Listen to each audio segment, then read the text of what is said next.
नमस्कार दोस्तों, मैं doctor Amit Kumar Kamlesh, business unit head RJN Apollo spectra hospital Gwalior.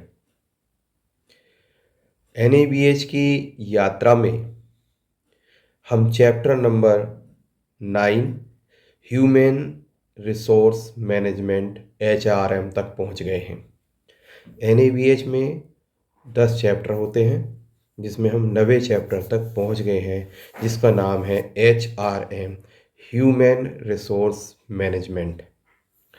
इस पूरी सीरीज में हमने प्रयास किया है कि आप तक एनएबीएच के 10 चैप्टर बहुत सामान्य सी भाषा में समझा दिए जाएं, जिससे आपको ये पता चल जाए कि किस चैप्टर के अंतर्गत हमें किस तरह की तैयारी करनी है।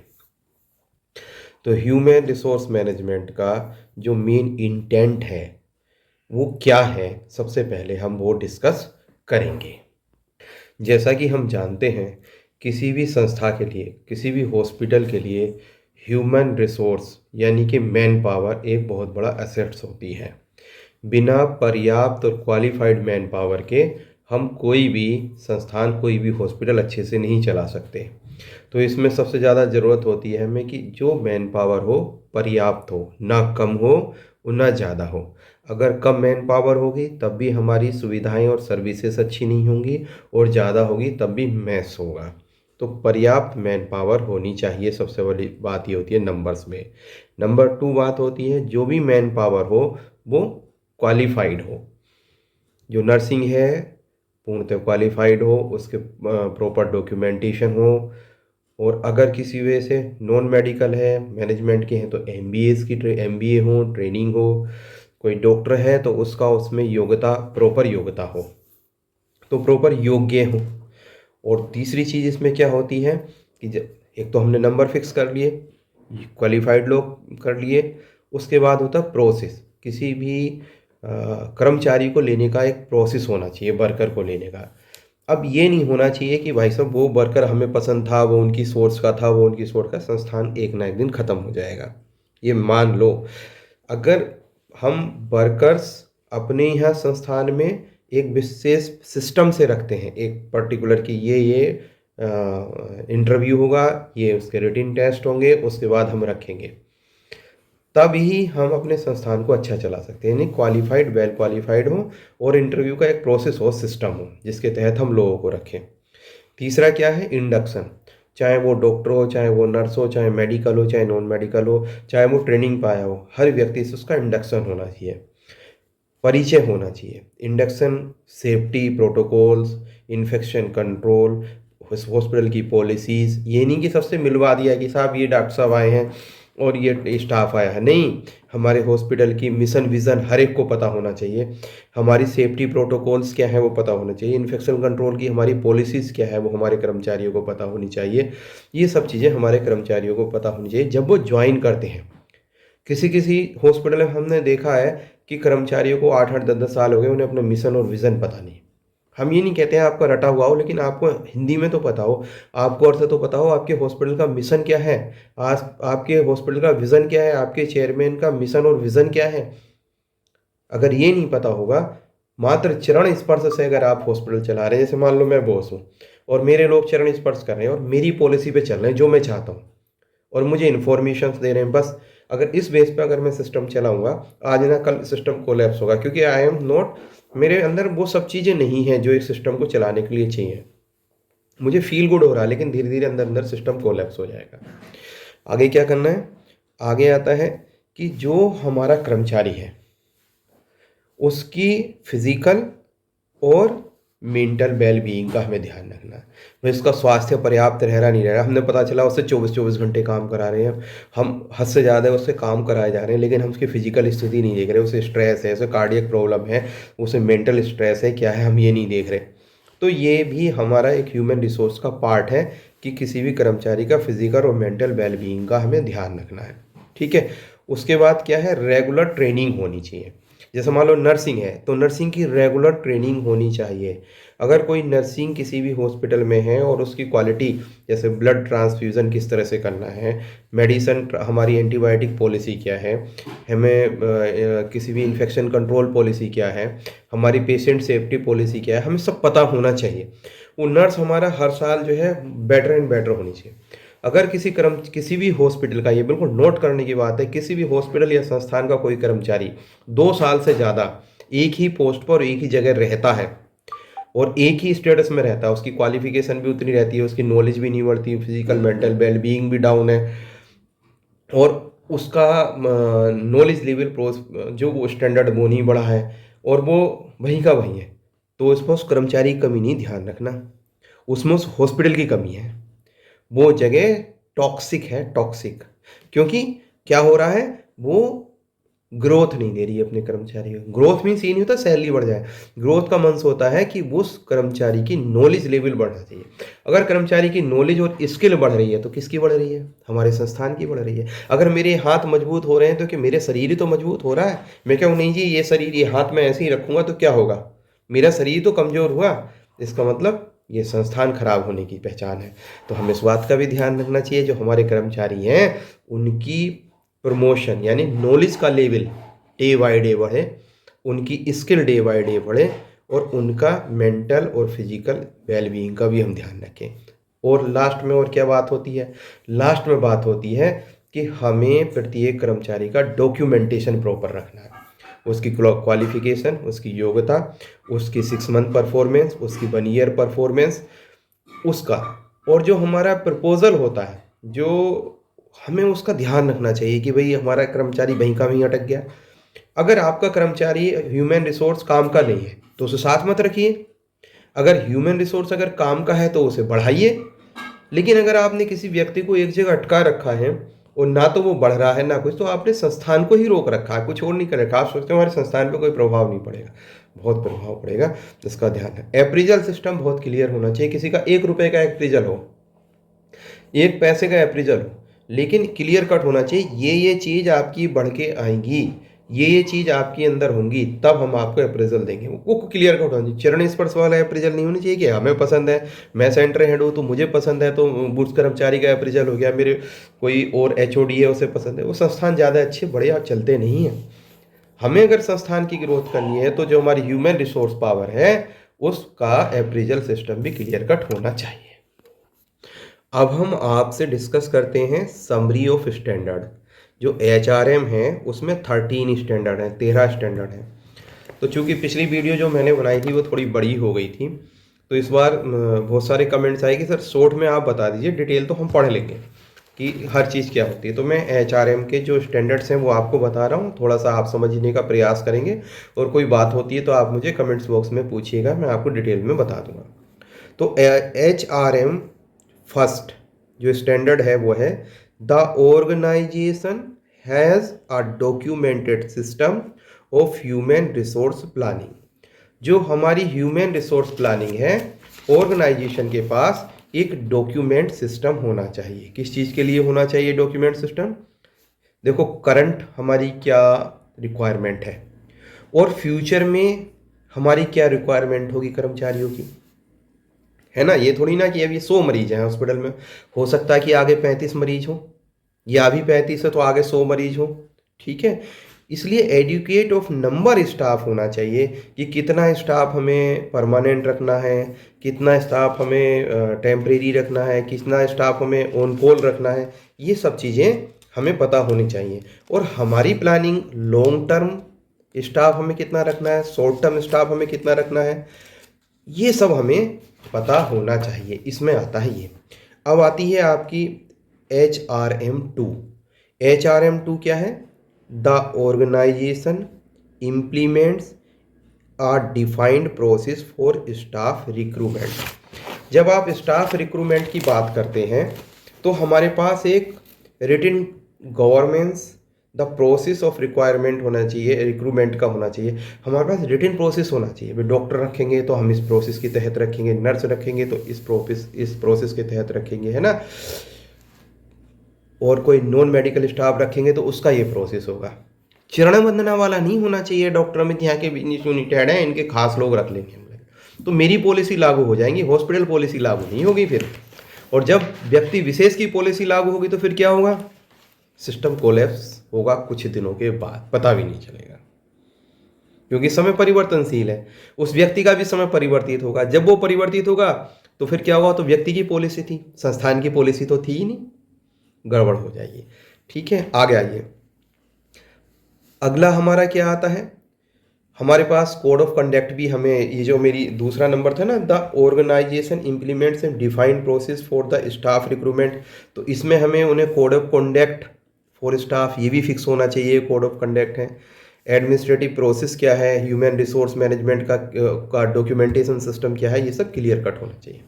अब HRM 3 में आते हैं। HRM 3 क्या है, staff are provided induction training at the time of joining of organization. कोई भी व्यक्ति ऑर्गेनाइजेशन में ज्वाइन करेगा तो उसका परिचय होना चाहिए, इंडक्शन ट्रेनिंग होनी चाहिए। अब कुछ हॉस्पिटल क्या करते हैं भाई साहब, सबको मिला दिया, ये डॉक्टर अमित है साहब, इन्होंने ज्वाइन करा, हो गया इंडक्शन। ये इंडक्शन है ही नहीं। इंडक्शन में क्या है, नंबर एक, आप सबसे पहले, चाहे वो डॉक्टर्स हो, चाहे वो कोई स्टाफ हो, चाहे विजिटिंग कंसल्टेंट हो, चाहे नर्सिंग स्टाफ हो, चाहे वो सिंपल ट्रेनिंग करने वाला हो, सबका पहले तो आप परिचय कराएंगे। दूसरे नंबर पे इंडक्शन ट्रेनिंग किसके लिए देंगे, विजन और मिशन। मेरे अस्पताल में अगर कोई गार्ड या सफाई कर्मचारी काम करता है तो उसको विजन और मिशन पता होना चाहिए। अपोलो की खास बात यही है कि हमारे अपोलो में अगर कोई व्यक्ति सफाई कर्मचारी भी है तो उसको हमारा हॉस्पिटल का मिशन और विजन याद होता है, दिल में धारण करता है। जब मुझे विजन और मिशन मुझे पता है तो मैं उसके लिए काम करूँगा, जिस भी पोस्ट पे हूँ, जहाँ भी हूँ। जब मुझे मिशन और विजन ही नहीं पता अपने संस्थान का, तो मैं क्या करूँगा, जो मेरा बॉस है उसकी चरण वंदना करूँगा, जो मेरा बॉस कहेगा केवल वही करूँगा, तो फिर मैं संस्थान के लिए कहाँ काम कर रहा हूँ, मैं व्यक्ति विशेष के लिए काम कर रहा हूँ, संस्थान कोलैप्स होगा। आगे, the induction training including awareness of staff right and responsibility and patients rights and responsibility. Induction training किस लिए होनी चाहिए, स्टाफ की राइट एंड रेस्पॉन्सिबिलिटी क्या है, राइट्स क्या है, रेस्पॉन्सिबिलिटी क्या है, पेशेंट्स के राइट्स क्या है, रेस्पॉन्सिबिलिटी क्या है। इंडक्शन के टाइम में इवन सफाई कर्मचारी को भी पता होना चाहिए, गार्ड को भी पता होना चाहिए, नर्सिंग स्टाफ तो बहुत बड़ी चीज़ हो गई। आगे, इंडक्शन किस चीज़ का कराना है, सेफ्टी का। The induction training including safety. ये मेरी मनगढ़ंत बातें नहीं बता रहा हूँ मैं, NABH के 5th एडिशन की चैप्टर नंबर 9 से बता रहा हूँ मैं आपको। अगला क्या होना चाहिए, इंडक्शन किस चीज़ का होना चाहिए, इंडक्शन होना चाहिए CPR ट्रेनिंग का, cardio pulmonary resuscitation of the staff. हर एक स्टाफ, जहाँ अगर मैं केवल एम्प्लॉय कह रहा हूँ तो एम्प्लॉय का मतलब होता है जिसको सैलरी मिल रही है, स्टाफ का मतलब वो व्यक्ति जो फ्री में भी काम कर रहा है, तो हर स्टाफ को CPR आना चाहिए, ये भी इंडक्शन हमें कराना। अगर हॉस्पिटल में आपने किसी को एंट्री ली है, आप HR हैं, तो आपके स्टाफ को CPR आना चाहिए।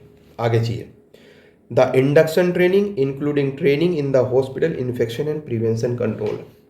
इंडक्शन ट्रेनिंग किसकी करनी है, मैनेजर है, उसे भी इन्फेक्शन और प्रिवेंशन कंट्रोल के बारे में आपके हॉस्पिटल का पता होना चाहिए। सफाई कर्मचारी है, उसे पता होना चाहिए, गार्ड है, उसे पता होना चाहिए, नर्सिंग को तो पता ही होना ही चाहिए, डॉक्टर को तो पता होना ही चाहिए। Induction training included orientation to the service standards and the organization के सर्विस स्टैंडर्ड्स के बारे में उसका इंडक्शन होना चाहिए। भाई साहब, आप तो इंडक्शन केवल इंट्रोडक्शन करा के छोड़ देते हैं। और बता दूं, इंडक्शन किसके लिए होना चाहिए, the induction training including orientation of the administrative procedure and क्या होना चाहिए, जो हमारे एडमिनिस्ट्रेटिव प्रोसीजर हैं उसका भी इंडक्शन होना चाहिए। जैसे क्या क्या, अटेंडेंस आपकी कितनी होनी चाहिए, आपकी लीव कितनी है, आप कब आएंगे कब जाएंगे, क्या हमारे नियम और पॉलिसीज़ हैं, वो सब। कहीं कहीं तो इंडक्शन इस बात का होता है, ये डॉक्टर अमित कुमार हैं, सुबह को इनके पूरे चरण धो के पी लेना और शाम को जो ये कहें वही नियम और वही कानून, बस आपका बेड़ा पार है, संस्थान चलेगा। वो कभी ना कभी तो कोलैप्स होगा ना, इसलिए ये सब इंडक्शन दिए गए, इसलिए NABH ने ह्यूमन रिसोर्स में ये सब चीज़ डाली। और बता दूं, the induction training includes an orientation और relevant departments unit service programmes policies and procedure. जो अलग अलग डिपार्टमेंट्स हैं, अलग अलग हमारे यहाँ यूनिट हैं, चाहे वो आउटसोर्स हैं कोई हैं, उनके बारे में, उन सर्विसेज के बारे में और पॉलिसीज़ के बारे में और प्रोसीजर के बारे में इंडक्शन इतना होता है। इंडक्शन तब हम एक कर्मचारी को कहते हैं कि अब आप आगे हमारे यहाँ आए। उसके बाद उसको फ्लोर पे उतारा जाता है। अब आते हैं HR नंबर 4 पर। HR नंबर 4 है, there is an ongoing program for the professional training and development of the staff. हमारे यहाँ ऑन गोइंग प्रोग्राम होना चाहिए ईच एंड एवरी स्टाफ के लिए। स्टाफ मीन्स फ्री में काम करने वाला व्यक्ति, उसके लिए भी क्या होना चाहिए। अगर देखिएगा, अगर आपके यहाँ कोई व्यक्ति 2 साल से ज़्यादा सेम कंडीशन में, उसकी नॉलेज का लेवल सेम है, उसका स्टैंडर्ड नहीं बढ़ा है, उसका ओरिएंटेशन नहीं बढ़ा है, उसने संस्थान के लिए योगदान नहीं बढ़ रहा है, इसके लिए वो आदमी जिम्मेदार नहीं है, उसके लिए आपका संस्थान और आप अधिकारी जिम्मेदार हैं। अगर वो नहीं बढ़ रहा है, इट मीन्स या तो उसे बाहर होना चाहिए, आपके संस्थान लायक नहीं है, या उसको आप प्रॉपर ट्रेनिंग नहीं दे रहे। कोई भी रिसोर्स है, रिसोर्स हमने उसे रखा, उसे रखा, उसको उसकी नॉलेज का लेवल बढ़ाना, उसका उपयोग करना, ये हमारा काम है। आपके घर में पंखा है, पंखा अगर ऐसे ही रखा हुआ है और वो वहीं का वहीं रखा, आप उसे चला नहीं रहे, ना आप उसे साफ करते हैं, ना आप उसमें ऑयलिंग करते हैं, ना उसकी क्लीनिंग करते हैं, तो क्या होगा, वो आपका वेस्ट हुआ ना संस्थान का। तो आपका कोई कर्मचारी का लेवल उतना का उतना है, वो वहाँ है, तो कब जब आप उससे कहते हैं ना कि आप में कमी है, आपने ग्रोथ नहीं की, महाराज ये उंगली आप अपनी तरफ, एक उंगली उसकी तरफ नहीं होगी, 5 उंगली आपकी तरफ है, आपने कमी है, आप उसे ग्रोथ ही नहीं कर पाए, आप उसका यूटिलाइजेशन नहीं कर पाए, चूंकि आपने रखा, आपके पास 2 साल से 3 साल से वो व्यक्ति है, आप उसका कोई यूटिलाइजेशन ही नहीं कर पा रहे, आपकी कमी है ना। क्यों नहीं कर पा रहे, वो हमें ग्रोथ करनी है। ये NABH सिखाते हैं। NABH सदैव हमें हर चीज़ में, जब कोई हॉस्पिटल NABH लेता है और NABH के बाद उस पर वर्क करता है, तो उसकी ग्रोथ इसलिए होती है क्योंकि हमारी आंखें खुलती हैं। आगे चलिएगा, क्या होना चाहिए उसके लिए, written guidance, governance, trainings and development policy of the 4 staff. Each staff के लिए हमारे पास रिटन गाइडेंस और पॉलिसी होनी चाहिए कि मैनेजर होगा उसके ये सब ट्रेनिंग होंगी, गार्ड होगा उसकी ये ट्रेनिंग हुई, सफाई कर्मचारी होगा उसका ये ट्रेनिंग हुई, नर्सिंग होगा तो उसकी ये ट्रेनिंग हुई। The organization means in the training record. अब हमारे पास ट्रेनिंग रिकॉर्ड होना चाहिए। ये मैनेजर है, मैनेजरों की हमने ये सब ट्रेनिंग करा दी। सीनियर हेड भी है, हेड्स की भी ट्रेनिंग होती है। हेड्स का मतलब ट्रेनिंग नहीं, अगर जिस हेड्स की ट्रेनिंग बंद हो जाएगी उसकी ग्रोथ खत्म हो जाएगी। तो सभी की ट्रेनिंग होनी चाहिए, उसका रिकॉर्ड होना चाहिए। The training also occurs when the job responsibility change and new equipment is introduce. अगर कोई नया इंस्ट्रूमेंट आया उसकी ट्रेनिंग होनी चाहिए, जॉब रेस्पॉन्सिबिलिटी चेंज की गई है उसकी ट्रेनिंग होनी चाहिए। और ट्रेनिंग महाराज किस चीज़ की होनी चाहिए, चरण छूने की।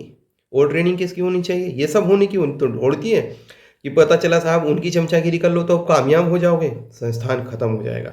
आपको आगे क्या करना चाहिए, feedback mechanism are in place for the improvement for training and the development program. अगर आप संस्थान को बढ़ाना चाहते हैं तो आपका फीडबैक मैकेनिज्म होना चाहिए कि उस ट्रेनिंग से कितना लाभ हुआ, आगे हमें और किस तरह की ट्रेनिंग देनी चाहिए अपने संस्थान को। उसके बाद evolution of the training effectiveness is done by the organization. जो हमारी ट्रेनिंग हुई उसका कुछ इफेक्ट आया नहीं आया, उसका इवोल्यूशन होना चाहिए। The organization support continuing professional development and training. और हमारी ऑर्गेनाइजेशन में कंटिन्यूस प्रोफेशनल और डेवलपमेंट ट्रेनिंग होनी ही चाहिए। ट्रेनिंग के बाद फिर ये एवोल्यूशन करना चाहिए, कुछ फर्क पड़ना है नहीं पड़ रहा, डेवलपमेंट हो रहा है नहीं हो रहा, ये सब चीज़ें हैं। अगर ट्रेनिंग हो रही है कोई डेवलपमेंट नहीं हो रहा तो कोई फ़ायदा नहीं होता। ठीक है, ये ट्रेनिंग वाला पार्ट हो गया। अब हम HRM 5 पर आते हैं। Staff are appropriately trained based on their specific job description. Staff appropriately train होना चाहिए उनके जॉब डिस्क्रिप्शन बेस पर। अच्छा एक बात बताओ, एक गायनिकोलॉजिस्ट है और आप उससे कहो कि आप न्यूरो सर्जरी करो, होगी? आप न्यूरो सर्जन से कहो कि तुम डायबिटीज़ की मेडिसिन लिखो, होगा? आप कार्डियोलॉजिस्ट से कहो कि आप जो है जनरल सर्जरी करो, होगी? जनरल सर्जरी से कार्डियोलॉजिस्ट होगा? नहीं होगा ना। इसलिए आपका जॉब डिस्क्रिप्शन होता है, एक व्यक्ति एक चीज़ में अच्छा पारंगत होता है, अच्छा काम कर सकता है, तो हमारा काम है कि उसको उसी साइड में धीरे धीरे इवोल्यूट करना, उसको उस तरह की ट्रेनिंग देना और उससे ज़्यादा से ज़्यादा फायदा लेना। एक आदमी की लाइजनिंग बहुत अच्छी है तो मैनेजर है हमारा, तो उसके लाइजनिंग वाले पार्ट को बढ़ाना। अब ये थोड़ी कि उसकी लाइनिंग अच्छी है, आप उससे कहे तो नहीं तू जाकर सफाई कर, तो मल्टीपल पर्पज बनाना चाहते हैं, नहीं हो पाएगा। एक आदमी जब एक स्पेशलिस्ट सब काम नहीं कर सकता, एक आदमी कैसे कर लेगा। लेकिन हम चाहते हैं कि हमारे पैसे बचें, और एक आदमी सर्जरी कर ले, एक आदमी न्यूरो सर्जरी कर ले, ऐसा हो जाएगा? नहीं होगा ना। तो छोटी जगह भी वो अवेलेबल नहीं होगा, छोटी जगह आप करोगे तो नुकसान में रहेगा संस्थान। आगे चलते हैं, मैं बताता हूँ एनएबीएच के हिसाब से ही बताऊंगा आज। अगला, staff involve in the blood transfusion service are the trained in the handling of the blood and blood products.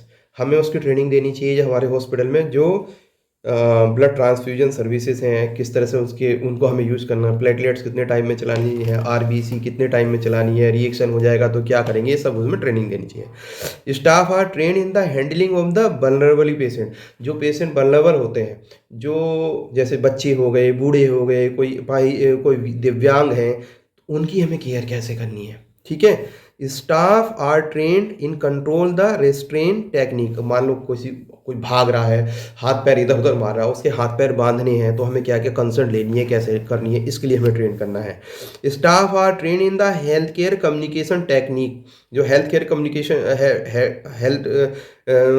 Health जो हमारी हेल्थ केयर कम्युनिकेशन टेक्निक्स हैं, उसके बारे में अवेयरनेस हमें देनी है। उसके बाद क्या, staff involve in direct patient care providing training on the cardiopulmonary resuscitation periodically. पूरे स्टाफ को सीपीआर की ट्रेनिंग अच्छे से आनी चाहिए, लगातार उस पर हमें काम करना, इन्वॉल्व करना।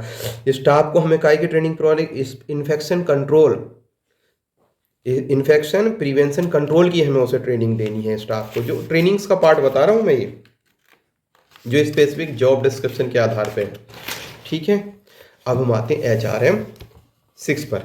Staff are train in safety and quality related aspect. तो स्टाफ को सेफ्टी क्वालिटी रिलेटेड जो एस्पेक्ट हैं उस पर हमें ट्रेनिंग करानी है। जैसे कहीं तार नहीं लटके हुए हों, कहीं इधर उधर पेशेंट के किसी के गिरने का खतरा ना हो, दवाइयाँ हैं मेडिसिन सेफ्टी के तरीके से लगानी है ना। इस पर हमने काम। HRM 7 क्या कहता है, appraisal system for the evaluating the performance of staff exists as an integral part of the human resource management process। जो किसी भी अप्रेजल सिस्टम है वो एक क्लियर कट होना चाहिए, पारदर्शी होना चाहिए कि ये हमारा सिस्टम अप्रेजल है, इस आधार पर हम इस कैटेगरी के लोगों की अप्रेजल करते हैं, चाहे वो ₹1 का अप्रेजल हो चाहे 100 का हो।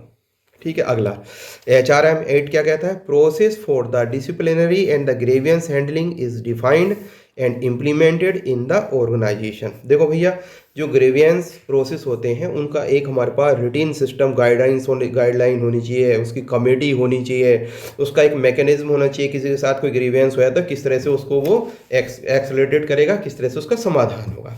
उसके बाद क्या था, HRM 9, the organisation promotes staff wellbeing and address their health safety needs. अब क्या होता है कि इस ऑर्गेनाइजेशन को इस बात का ध्यान रखना है, जो स्टाफ है, स्टाफ की हेल्थ केयर नीड्स ऑर्गेनाइजेशन की रेस्पॉन्सिबिलिटी है। वो हेल्थ केयर के लिए डिमांड नहीं करेंगे, मेरे कर्मचारी हैं, वो मेरी रेस्पॉन्सिबिलिटी है, उनका वो स्वस्थ रहें, उनके फैमिली मेम्बर स्वस्थ रहें, ये हमारा काम है। और ख़ास तौर से कर्मचारी तो 100% हमें स्वस्थ रखने हैं, उनका टीकाकरण है, उनका वैक्सीनेशन है, उनका हेल्थ चेकअप है, प्रॉपर हेल्थ चेकअप है। और उसके अलावा जो है, जो ईयरली हेल्थ चेकअप तो उनका होना ही होना चाहिए। ऑक्यूपेशनल हैजार्ड है, निडल स्टिक इंजरी ना हो, जैसे हमारे किसी स्टाफ को कोई निडल स्टिक इंजरी ना हो जाए। किसी स्टाफ को जब जो केमिकल कुछ कैंसर की मेडिसिन होती है उनसे रेडिएशन हो सकता है, उनसे नुकसान हो सकता है, तो हमें अपनी उन स्टाफ की हेल्थ केयर का भी ध्यान रखना है, ये HR का काम है। ठीक है। अगला, HRM 10 कहता है, there is documented personal information for each staff member. Each staff member की हर पर्सनल इन्फॉर्मेशन होनी चाहिए। ठीक है।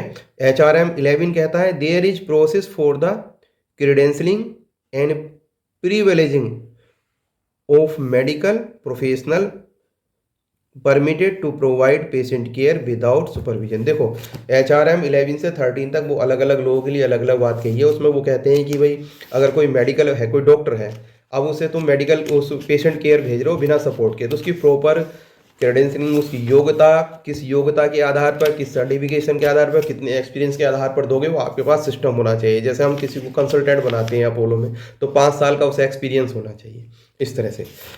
अगला है HRM 12, there is process for the credentialing and the privileging of nursing professional permitted to provide patient care without supervision. ये भी वही बात कह रहा है कि अब नर्सिंग को अगर आप नर्सिंग को फ्रीली पेशेंट केयर के लिए भेज रहे हो तो उसके लिए भी सिस्टम होना चाहिए, इतना एक्सपीरियंस, ये क्वालिफिकेशन, ये सब चीज़ होनी चाहिए, उसका रिटिन गाइडलाइन होनी चाहिए, उसके अलावा नहीं। ठीक है। उसके बाद HRM 13 कहता है there is process for the credentialing and privileging for para clinical professional permitted to the provided patient care without supervision. जो पैरा स्टाफ है, पैरामेडिकल स्टाफ है, उसके लिए भी क्रेडेंशियलिंग और प्रिविलेजिंग का यही सिस्टम होना चाहिए कि कितनी क्वालिफिकेशन और कितने एक्सपीरियंस के बाद आप उसको देंगे। तो ये हमारी लगभग 25-26 मिनट की या 27 मिनट की वीडियो हुई। HRM आपकी समझ में आ गया होगा। मैंने मोटी मोटी बात बताई, बहुत संभाल के नॉर्मल लैंग्वेज में बताई कि किसी संस्थान में अगर ह्यूमन रिसोर्स का हमने सिस्टमेटिक ढंग से अगर यूटिलाइजेशन नहीं किया, उसका ह्यूमन रिसोर्स का पालन नहीं किया, तो जो सबसे ज़रूरी पार्ट है, बहुत बढ़िया बिल्डिंग है, बहुत मशीनें हैं, लेकिन अगर हमारा ह्यूमन आदमी जो मैन पावर है वही ढंग से हम मैनेज नहीं कर पा रहे तो हमारा सिस्टम आज न कल कोलैप्स हो सकता है। उसको बचाने के लिए HRM 9 का अच्छे से अध्ययन करें और उसको फॉलो करें। नमस्कार, बहुत बहुत धन्यवाद आपको यहाँ तक मेरे साथ पूरा वीडियो देखने के लिए।